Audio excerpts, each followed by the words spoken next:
Historia, crecimiento de la población y florecimiento de las ciudades.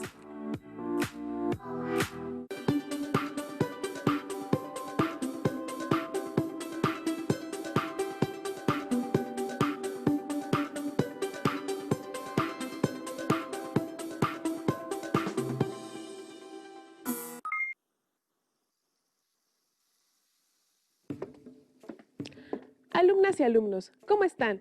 Sean bienvenidas y bienvenidos a una sesión más de la estrategia Aprende en Casa 2 de la asignatura Historia para tercer grado de secundaria. Soy la maestra Cintia Luarte Magdaleno y me da mucho gusto poder saludarles y acompañarles en este trayecto por la historia de nuestro país relacionado con la consolidación de Nueva España.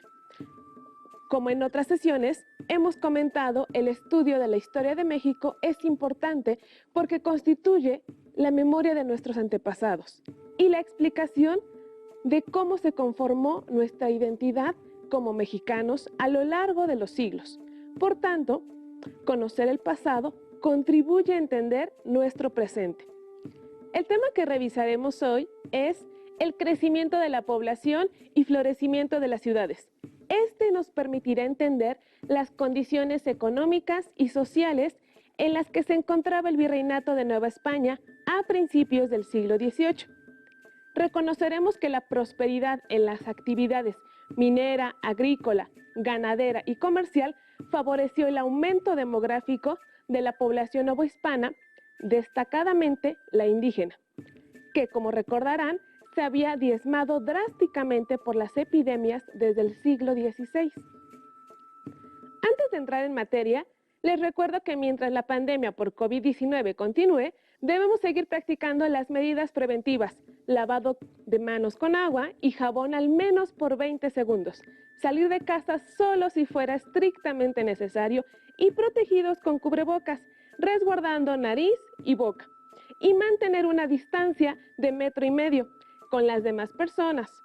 El propósito entonces de esta sesión es identificar el proceso de crecimiento de la población y del surgimiento de ciudades novohispanas, como consecuencia del auge económico.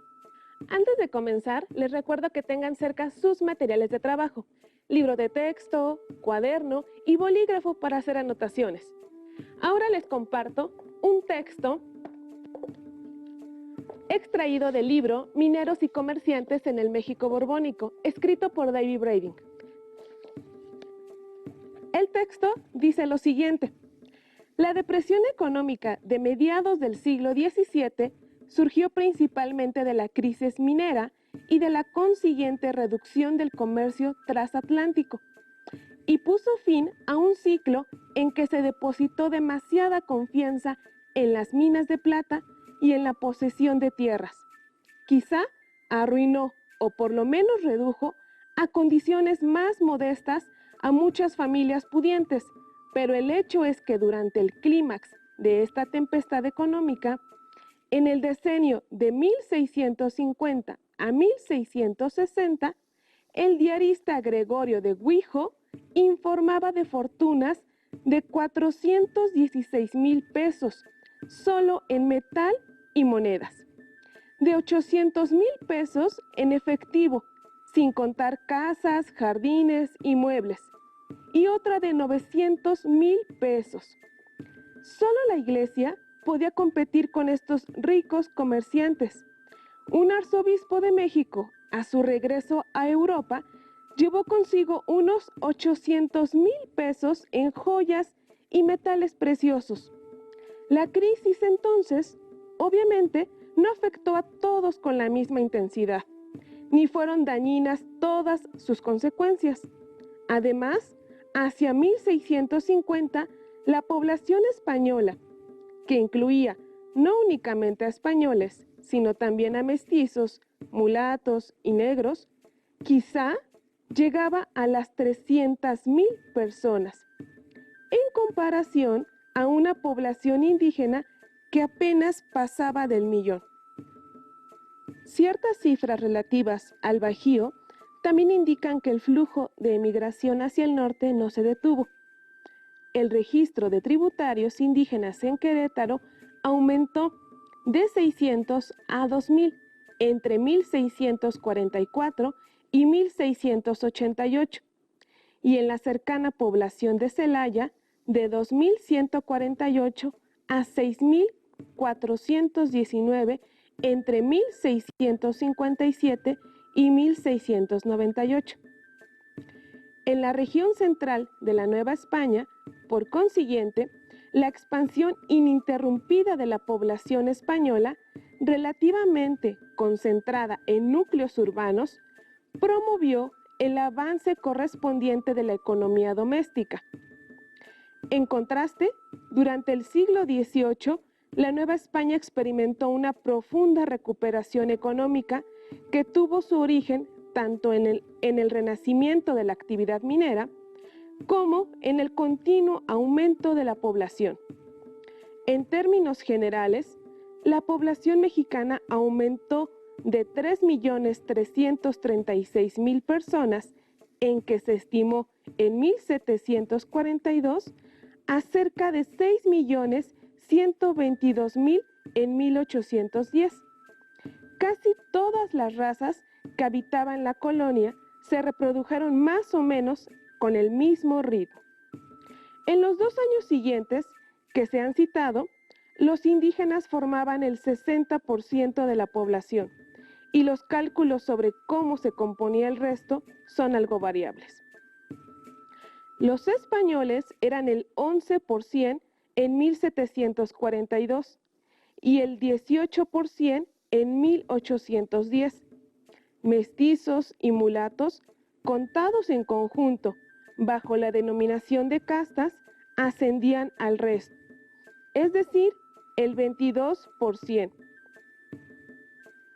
Estas proporciones raciales representaban promedios nacionales, no regionales, ya que mientras más al sur se iba, se encontraban más indígenas, mientras que en el norte el grupo hispánico seguramente predominaba.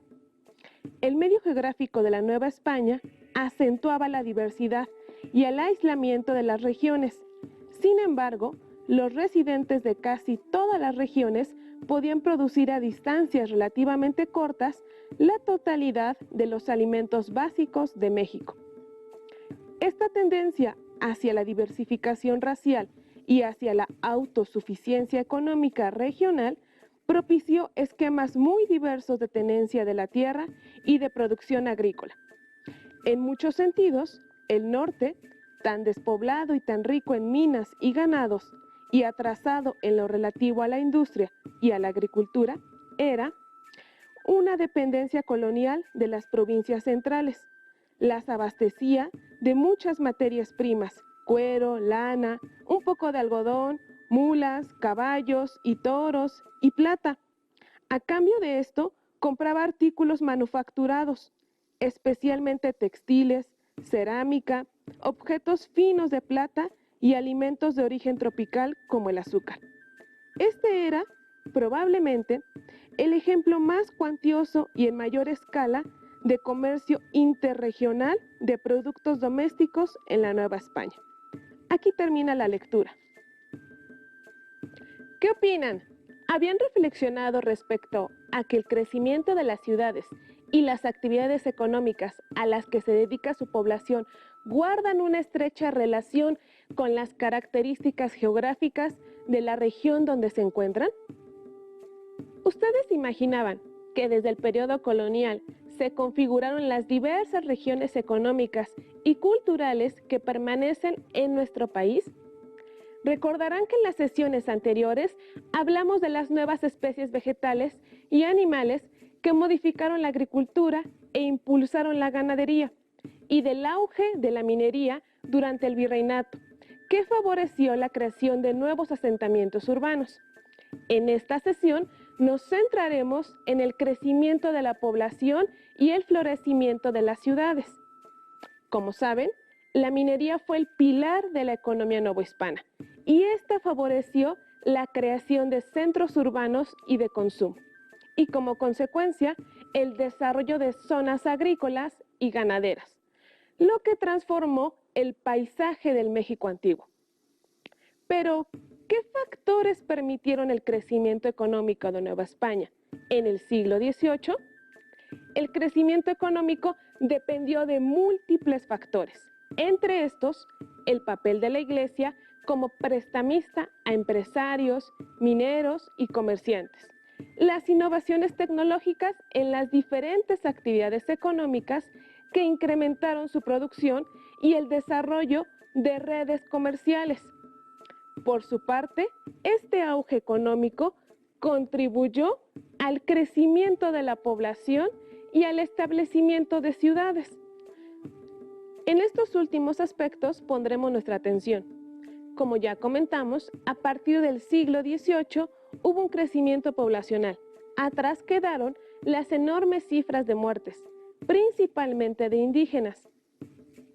Como podemos ver en la siguiente gráfica, la población indígena disminuyó considerablemente a partir de 1520, debido al proceso de conquista militar, a las diversas epidemias y a las difíciles condiciones de vida y de trabajo.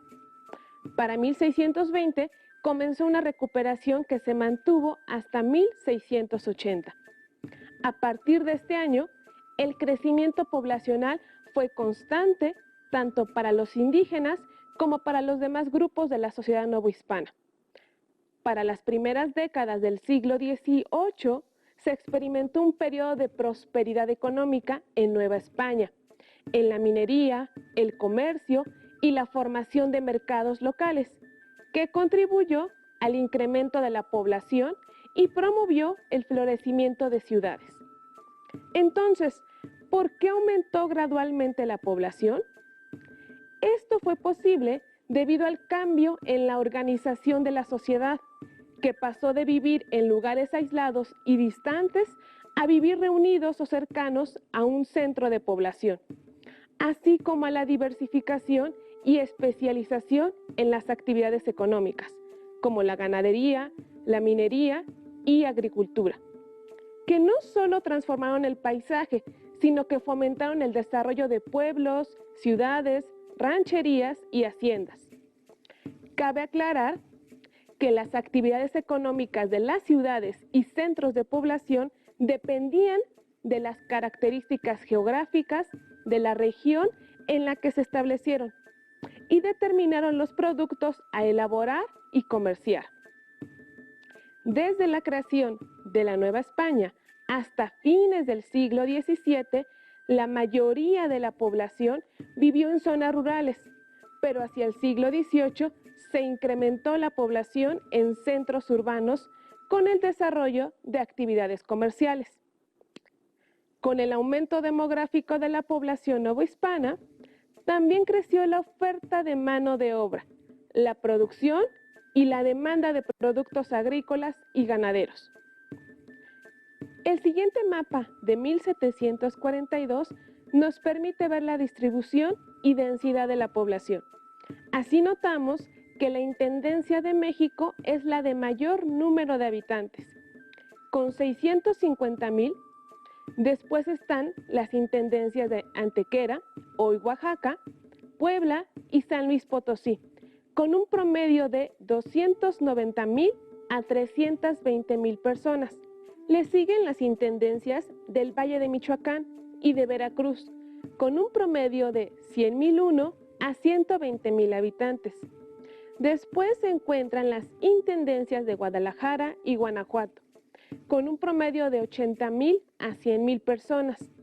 La intendencia de Mérida, Yucatán, es la de menos densidad, con un promedio de 35,000 a 60,000 habitantes. Para el año de 1742, la población total de Nueva España se estimaba en 3,336,000 habitantes. De acuerdo con Enrique Florescano y Margarita Menegus, las estimaciones de la población por parte de los historiadores coinciden en señalar una recuperación importante de la población novohispana en esta centuria y comentan que en algunas regiones la recuperación de la población se manifestó en la primera mitad del siglo XVIII, mientras que en otras el crecimiento fue más acentuado a partir de 1750.